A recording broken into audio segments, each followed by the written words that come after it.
Welcome to I Love My HBCU ? The podcast where we express our undeniable love for HBCUs, but where we are also not afraid to address a few tough questions. So, sit back, learn a little, love a lot, and rep your HBCU. It's another episode and another reason to love your HBCU. I have one of my favorite human beings in the studio with me today. Her name is Felicia Worthy. Hi, Felicia. How are you? Hi, I'm great. How are you?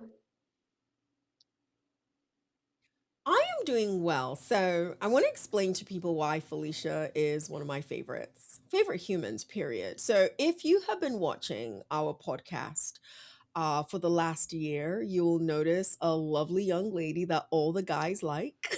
Like whenever Felicia is the one giving us the next HBCU, the level of Yes. comments are disrespectfully respectful. Like they love Felicia. But yes, she is one of our featured Generation Next, Gen Advocate interns for I Love My HBCU ? And she's just a lovely human being. So Oh, um when we realized that we wanted to have this chat, Felicia, about leaving your yes, HBCU, sadly, yes. you were the right person to have this conversation with. But before we delve right into it, tell us about you. Who is Felicia Worthy? Let's start there. Um, Thank you so much for having me first and foremost. I'm super glad to be here on this podcast. Me as a person, I always kind of stumble with this question. I would say I'm really outgoing. I would say I'm an advocate for others. Literally, if you ever talk to my mom, she'll tell you I'll be on the playground when I was younger. And if there was some injustice going on, I would step in and make sure everybody's okay.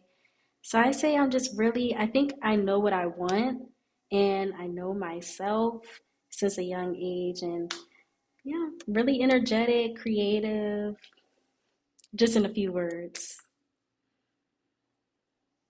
I love how you said, I've known myself from just a young age.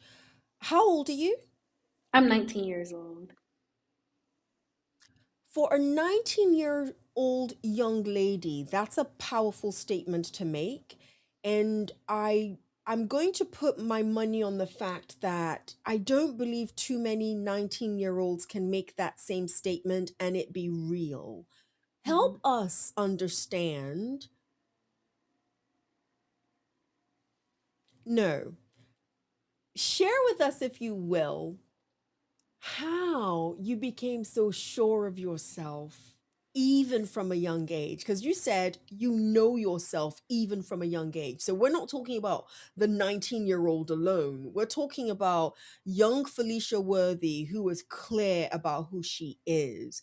Tell us how that became a real thing for you. How does that happen so quickly, so easily? So I want to start with my parents. I think my mom did a great job. So she works in development and education.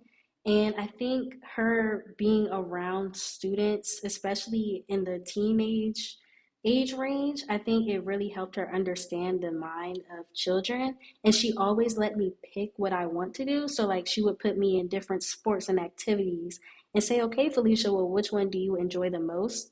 And she would be in favor of that. So I think that plays a big role.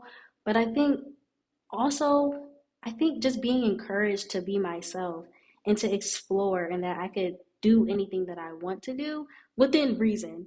But I think just being able to explore what I want to do allowed me to know, hey, this is what I like, this is what I don't like, this is what I'm comfortable with. I'm actually not really comfortable with that thing. And I always say, like, if you knew me in middle school, if you knew me in high school, you still probably know me now as a person because I think I haven't, like, I've matured maybe, but my decision making and like my interest and my passions haven't really altered. Wow, that's amazing. How does one know themselves? So listen. I know you've given credit to your mom. I'm sure dad had something to do with it as Yes, well, but yes, you've given a lot of credit to your mom. yes. Because when your dad hears this, he's gonna be like, "Hold on, how about me?" So you've given a lot of credit to your parents, which I think is beautiful. But there's also you. There's also Hmm. Felicia. There's also the person who chooses not to be a follower, somebody Right, who goes back to ask herself what she wants. right. How does one, if you were talking to your peers and you were trying to give them advice on how to Mm, find their center, their true themselves. selves, what would you say to them?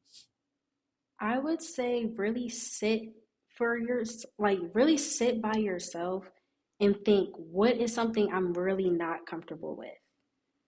And then you could build from there. So like say, oh, I'm not comfortable with eating peanut butter and jelly, but I made like a jelly sandwich. And then you try that jelly sandwich and then you're like, hey, I really like jelly sandwiches.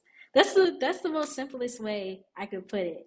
I think finding what you're not comfortable with is a really good place to start. And then you could branch out and try different things and put it in the comfortable pile or the uncomfortable pile. And that will really help you find yourself as a person and know yourself, in my opinion. I love that. I love that. I love and it's very simple and Mm-hmm. it's something that and you didn't say mm, mm. So when I hear a lot of people give this advice, Felicia, I hear them talk about what you like and what you don't like. You didn't use those words. You used find out what you're not comfortable with and then start putting things in piles. I'm going to steal that because I've got a young Thank you. niece. I am. I'm absolutely going to steal it. And she likes to tell me what she doesn't like, right? Like I don't Mm-hmm. like this tatatosin and I like this tatatosin. She's got some French influence, hence the tata Mm-hmm. instead of auntie. But she's very much I don't like this and I like that. I like the fluidity of I'm not comfortable with this and Right. I'm comfortable with that because when we look at it from discomfort and comfort, right, it allows us, I believe, to have reasons and feelings behind it as opposed to I Right. just don't like something. Mm-hmm. So I'm stealing that. Thank you so much for teaching me. Of I'm course. always learning from people around me, so thank you so much. Of course. Um, I want to get into a lot of stuff with you. I found out recently that you are steeped in legacy with the HBCU that Yes. you're leaving. Yes. Yes. Uh, so before we go there, before we're going to go there, but before we go Okay. there, you know I love our rapid fire segment. So I'm still Yes. going to give you our rapid fire segment Yes. I'm before we scared. get into all the other juicy stuff. Don't be Okay. scared. Okay, even though you are leaving your HBCU, Felicia, I'm going to keep saying that. Even though you're leaving your HBCU, just sorry, producer, 67 seconds on the clock. Yes. And your rapid fire starts now. Okay. Felicia, describe your HBCU experience so far in one word. Powerful. Did you say powerful? Yes. I love it. If your time in college was a song so far, what song would you pick for your freshman year? What song would that be? Um. Oh my gosh. I should have been prepared. Maybe I don't know. What's that Frank Ocean song? New Beginnings. Whatever that song is. The viewers will Okay, know. we'll They'll go with that. know. We'll go with that because I don't know it, but we'll go with that. Um, what would you have wanted to tell? What would you have wanted to tell any of your college professors that you didn't? I would tell my screenwriting teacher that he really helped me break out of my shell and really find a new passion in screenwriting. I don't think I ever told him that, but he's such a great professor. That's beautiful. On a scale of 1 through 10, how good of a student are you? I would say a seven. I have to be honest. I would say a seven. Wow, I was going to give you like a 9.5, A but nine? you gave yourself a seven. Really? That's fine. That's fine. I Oh, absolutely would. But hey, what do I know? So I was told that the rapid fire is done. However, I okay. must ask you this question because of what I know you're about to do in life. What's your favorite animal? A capybara. I love capybaras. It's the biggest rodent, and they also live in water. Well, they live outside the water too, but mostly in water. Hint, hint. When you ask somebody who is 19 years old what their favorite animal is, and they don't give you the normal, you can tell that there's something they want to do in life that has to do with Yes, animals, which is yes. exactly what Felicia is going to be telling us soon. Felicia, before we get into what you plan on doing, before we get into why you're leaving your HBCU, how did you even select your current HBCU? I know it's steeped in legacy, but just Hmm. because everyone in your family went to a particular school does not mean that's the school you Right, select. And right. you are from Maryland. You've got a Yes, I lot am. of HBCUs, a lot of Yes. universities that you could have selected. How did you select your HBCU? Okay, so growing up, I always wanted to go to HBCU. I literally grew up on the campus, but when I was applying to college, I was applying as a film production major and in hopes to double major with biology.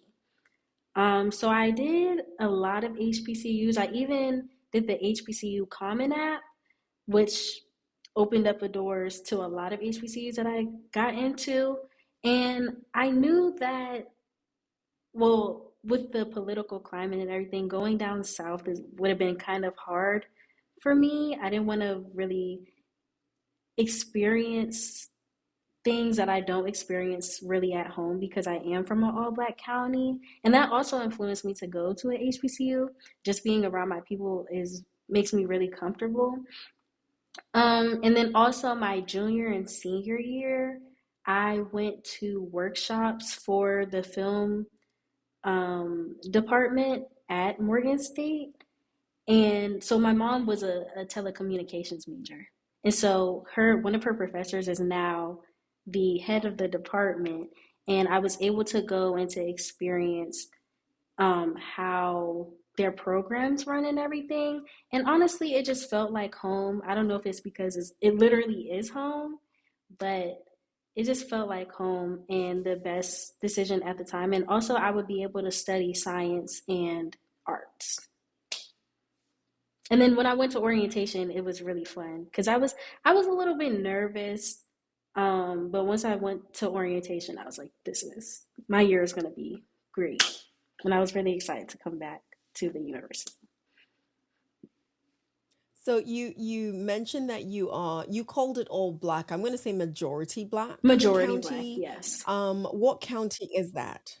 Prince George's County, Maryland. Prince So Prince George's County, Maryland is where Yes, you are from, and yes, your mom was a telecommunications major at Morgan State University. yes, So as far yes, as you're concerned, you pretty much grew up on the campus of Morgan State yes. University. Understood. So is it fair to say that I know you talked about the Common App. Did you even look at Bowie? Did you look at Coppin? Did you look at Howard? Did you look at Delaware State? Did you look at any of the others? I know by applying Mm-hmm. you have access to them, but did you even Right. visit any other campus? Yes, so I did visit Howard and I visited Spelman also. Spelman was really high Okay. on my list Okay. also. I didn't look at Bowie State. It was just way too close for me. I don't even think I applied. I'm not sure. If it's not on the Black Common app, then yeah. Delaware State. You didn't I apply. I I think I did apply to that. It may have been on the Common app. I'm not necessarily sure, but I do have some family members at DSU. Um, Coppin State, no. I didn't look at Coppin State. It's kind of a family thing. But I have been to Coppin State since I got to Morgan. So, it was a lot of other HBCUs on my list. Like North Carolina Okay, okay, A&T, okay. Hampton, Howard, yes. I did have other options. It wasn't just Morgan all the way. So I know you had options. What I was trying to figure out is, did Felicia, even with all of her options, because of mom and dad having gone to Morgan State University, did she even explore visiting them? So Oh, it's good to hear that, mhm. even though that was legacy, you did visit Howard, you did visit Spelman before making your choice to say Morgan is it for you. Yes, my parents actually, I'm not going to say they forced me, but they really encouraged me to look into other HBCUs and really make sure that Morgan Good. was the right place for me. Because my parents don't necessarily care. Like, of course, they're happy that I'm at their alma mater, but they just want me to be happy and successful wherever I am. So let's talk about it, right? They were happy that you ended up at their alma mater, but you're now leaving their alma mater after year Yes, I one. am. Sadly, yes. Start from the beginning. Why are you leaving your HBCU? Start from the beginning. Give us the whole story. Why are Okay. you leaving? It's Morgan State University. That's where you are currently as a student. Yes. Why are you leaving Morgan State University? So Morgan State, I would say the biggest issue for me or con for me was the academics, and I mean that in just biology. So I want to go into veterinary sciences, and there are a lot of HBCUs with majors that cater to that, and it just so happened that I picked Morgan, and I realized that biology is very broad, and I also didn't necessarily like their curriculum and how they were teaching it, if that makes sense. Um, but also one of the biggest things that really kind of discouraged me was when I went to orientation, I was told that I couldn't double major. And that kind of crushed me a little bit, but I was like, maybe it's a good thing. It's my first year. I need to be acclimated and I don't need to force myself to just, jump right into college. So I did take a minor instead of a double major. But it was things like that, instances like that, which kind of took away from my experience. But socially, I really love Morgan. I have on a student organization shirt, and I think it just wasn't for me. And I think also if they had animal sciences or maybe even a pre-vet program, I would have stayed. But it's kind of hard because like a lot of people do go into vet sciences after biology, after doing an undergrad in biology, but it's just not for me. I'd rather be a little bit more specific in my undergrad.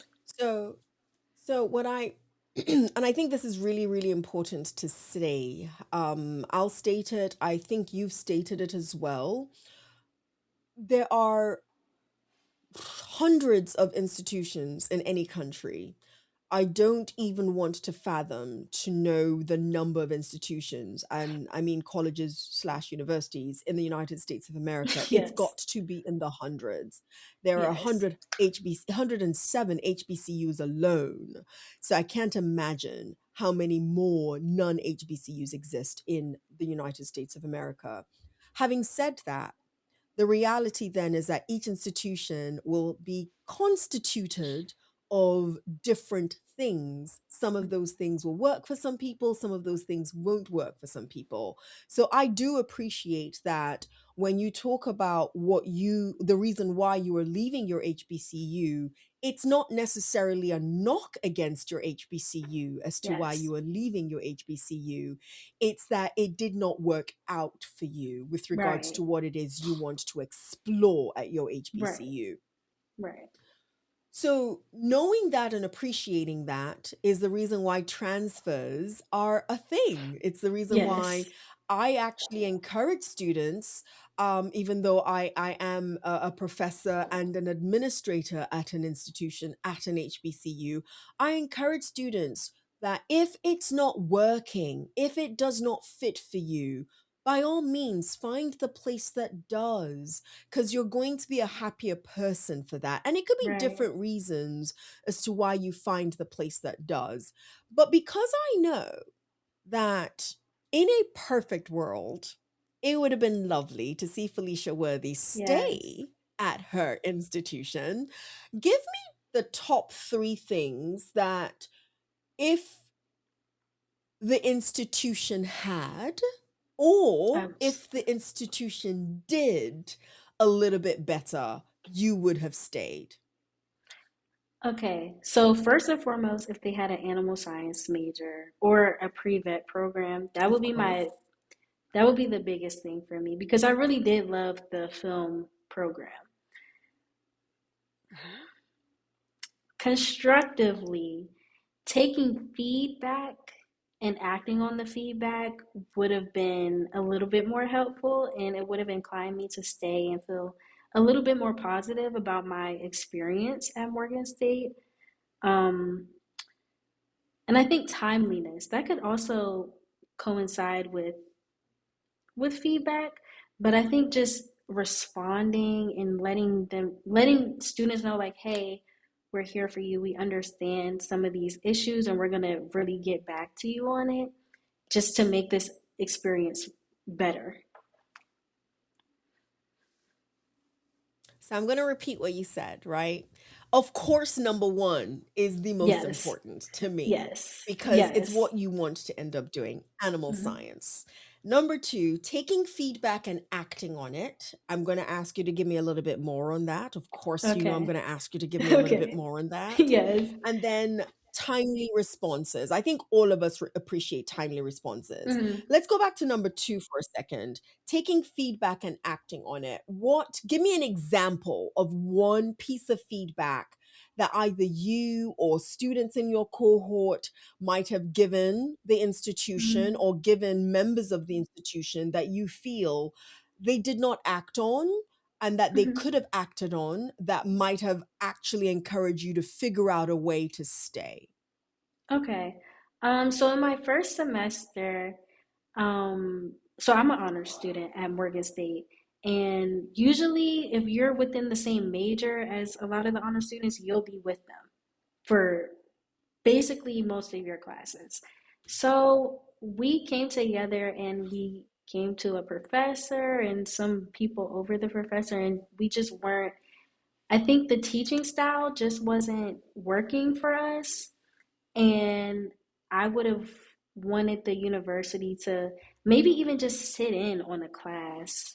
And because I know it's not like high school Mm, where they can't just, mm. I don't really know how it works with like tenure or if the professor even had tenure. I'm not necessarily sure because it is my first year in college, or it was my first semester, but I would have wanted them to just, I think, be open to what we were saying and really even experience it for themselves and act on it. Like maybe we could have put a plan together, like, oh, this is how the rest of the semester is going to go. Because it's also not enough to say, okay, we'll fix this for the next year or the next semester when students are um, they're in the class right now. And I think it also could have, because like you said, I am a great student and a lot of my peers are. And so when we're doing well with the coursework, it's kind of hard to say, oh, well, this professor, blah, blah, blah. And it's like, okay, well, you guys have A's and B's, but it's, I don't really, it's just hard to get help when one is it's kind of like it's falling on closed ears, but it's also that Mm. you're still doing well in the class, which is kind of a personal reflection and not, yeah, I just wish they would have just made a plan for the semester and really just heard us and our suggestions because we did give suggestions. But I also know they're very busy So, people. Of course. Yes, yes, they're very busy. They have a So lot to listen, I'm do. going to take there's something that you've said that I find very, very constructive, and I don't think it is unique to your HBCU. It may not even be unique to HBCUs, but the Yes, reason why I want to pinpoint it is because it's really important. From everything you've described, typically, I hear students complaining about professors teaching not being up to par or having an issue aligning with professors and their teaching when the students aren't doing well. That's when I hear that. I don't yes, often hear it, as in your case, when the students are doing well. So, dare I say, kudos to you and your cohort of classmates who honestly wanted to still flag the issues even if you were doing well, right. because that to me is all the more reason that you look into the style of teaching and you look into what is being comprehended, how the students are experiencing the course when it's the students doing well that are saying, Yes, guys, we still think something's up here that needs to be addressed. So right, I hope administrators, I hope chairpersons, deans, professors hear you say this, because oftentimes when persons in those positions hear this, Felicia, it's often when the student got an F or the student got a right. D and they are upset and they want to get back at the professor and so they start complaining. Yes, That's not what I'm hearing here. So kudos to you on that. thank you. um I want to shift gears though. Okay, I do not perfect. know too many young 19-year-olds that want to become doctors of medicine in veterinary Yes, science. And yes, that's what you want to do. So take yes. us through the story that inspired Felicia to want to go down this road as a doctor of vet medicine. Okay, so in I went to private school. So I went to public school for my elementary and middle school years, and then I went to a private school for high school. And in my junior year, I took a zoology course. I took a zoology and a human uh, anatomy course at the same time, which was really cool. Uh, I really suggest that if anybody's interested to do both at the same Okay. time.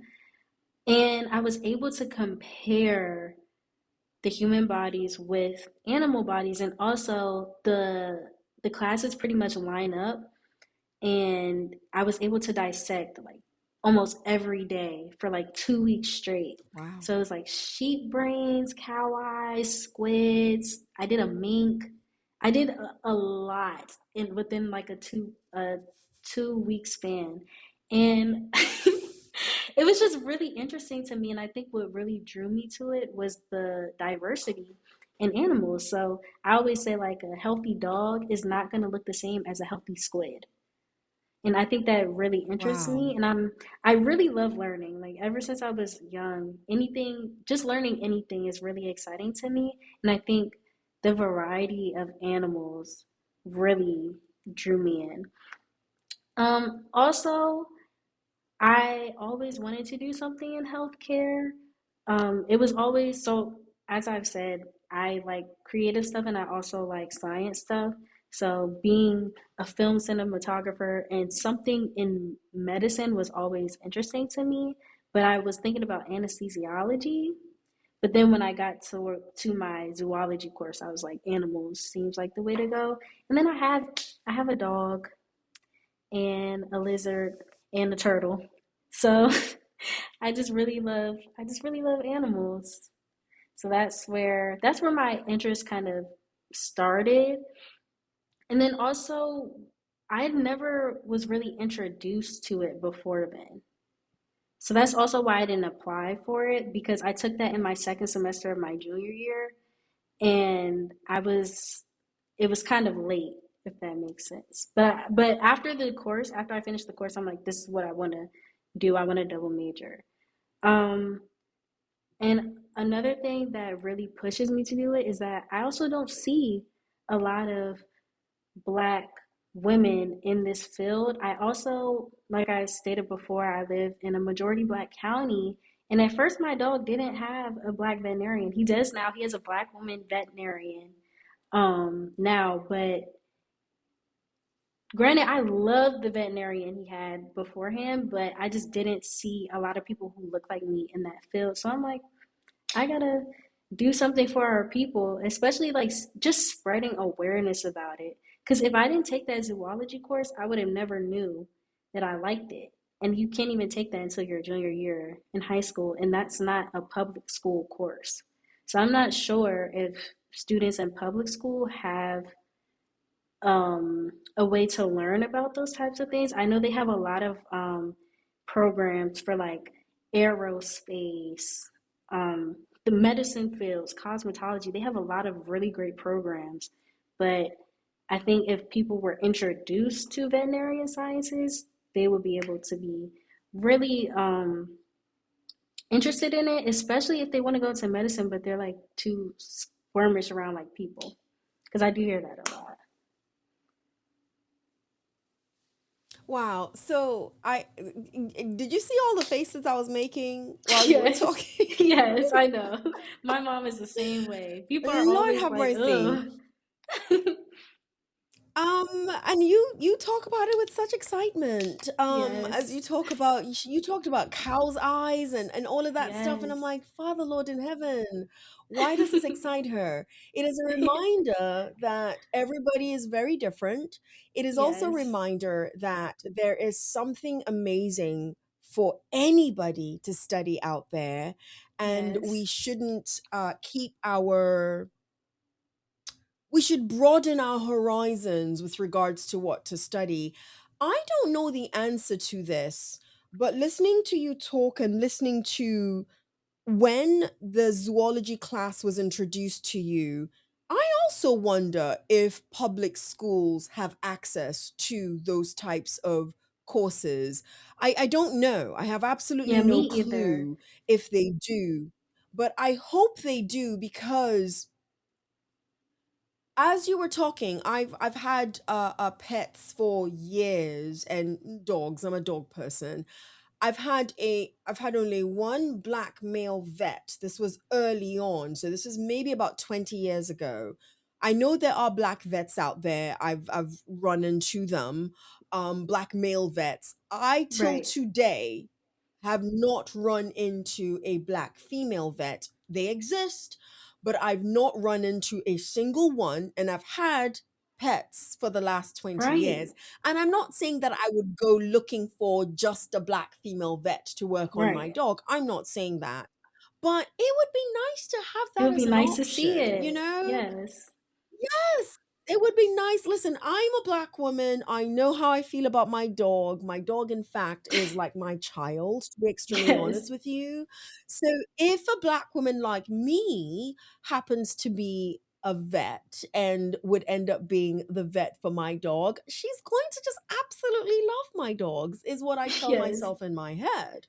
So it would be nice to actually have that as an option. So I love you. I have geeked over you from day one when I found out that Oh, that's what you want to study.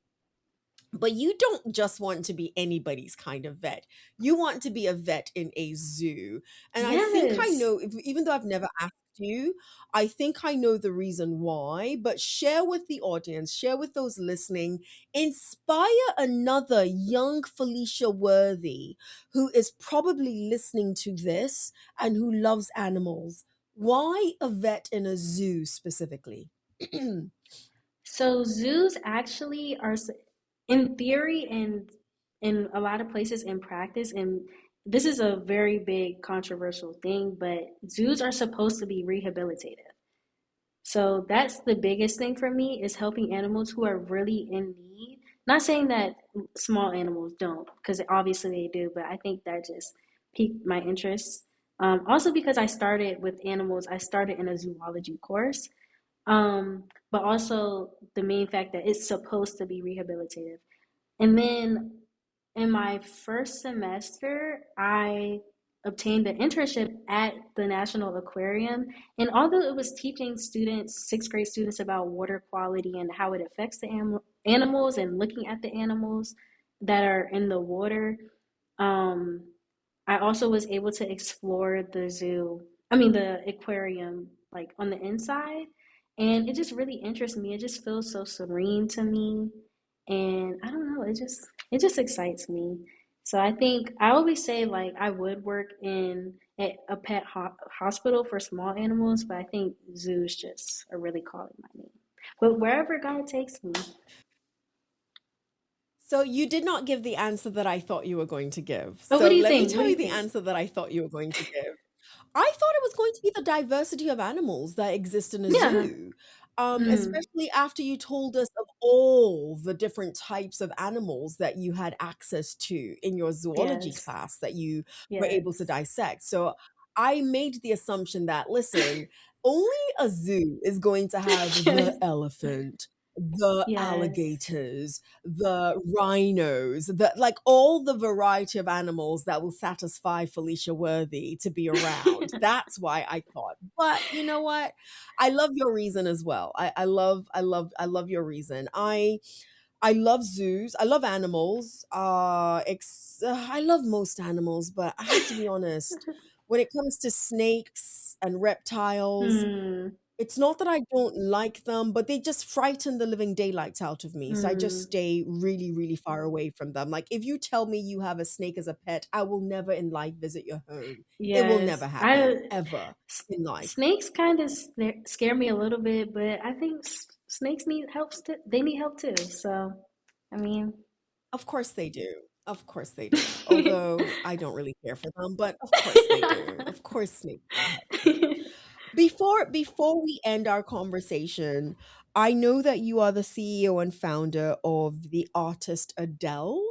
And yes. I don't know what that means. So, out of my total ignorance, I said I was going to ask you what that is. And I'm sure there'll be others who, after they hear what it is, will be interested in it too. So, what Oh. is the artist Adele? The Artist Adele is my media arts business. So I actually went to Thomas G. Pullen.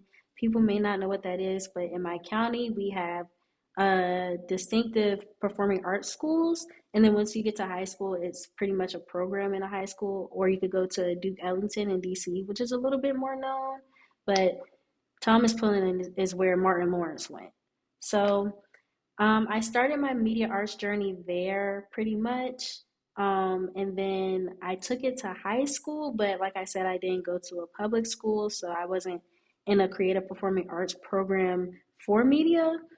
And I actually managed basketball, and one of the parents found out that I went to Thomas G. Pullen for media arts, and he was like, "Well, you should do some promotion and things for us." And I was like, "Okay."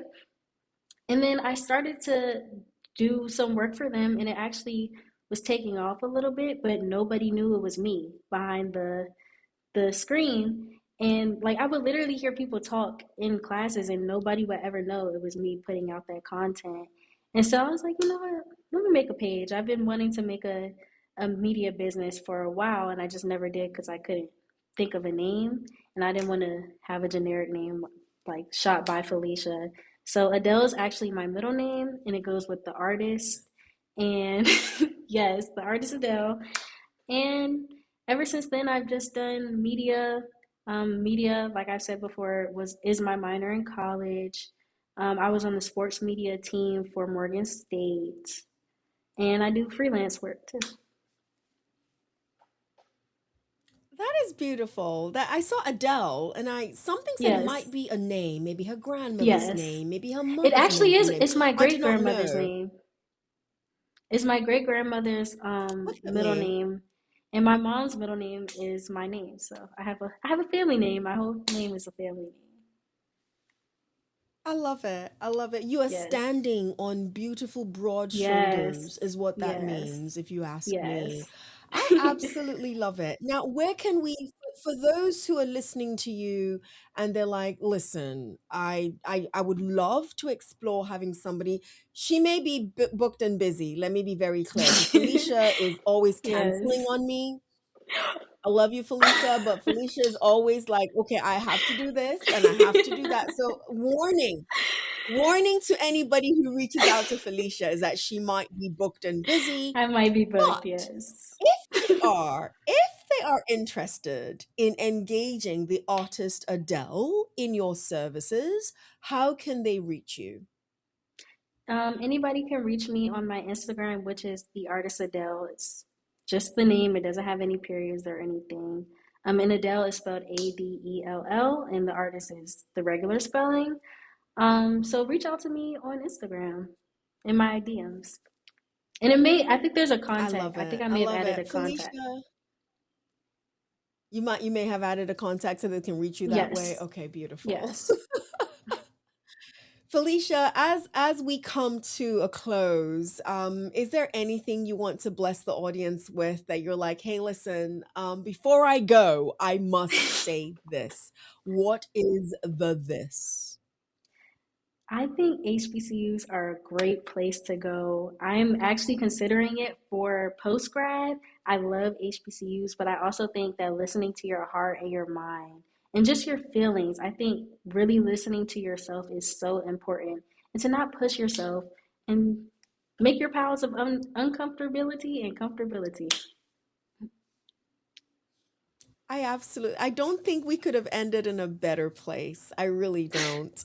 In one word or short phrase, Felicia, why do you love your HBCU? Because even though I know you're leaving, I do know you love your HBCU. I do. One word or short phrase, why do you love HBCUs? I'm gonna say family, and not my family. I really gained a family and people that I have connected with at my HBCU that have made it that much harder to leave my HBCU. And I have a lot of friends who go to different HBCUs too, and it's just something that connects us together that's just so beautiful. And even if you go to a different HBCU, I feel like you still have something to connect about. So I think it's just beautiful. Felicia, I started this episode by saying you're one of my favorite humans. I'm ending this Oh. episode by saying you're one of my favorite humans. Thank you It is so much. impossible for anyone to, absolutely, it is impossible for anyone to have watched this episode and not like this episode because of Oh, Felicia Adele Worthy, not just Felicia yes. Worthy, but Felicia Adele Worthy, the artist Adele. It's Yes. impossible for you not to go ahead and like this episode because of her. And I hope I've done my due diligence in convincing you to subscribe to I Love My HBCU question mark wherever you get your podcasts. Yours in HBCU love. See you next episode. Felicia, thank you so much for being my guest. Thank you. You've been listening to I Love My HBCU question mark. Let's keep the conversation going as we share our stories and encourage more practical support of HBCUs, whilst of course holding each other accountable. Don't forget to follow and subscribe for the latest episodes. Until next time, love and lift your HBCU.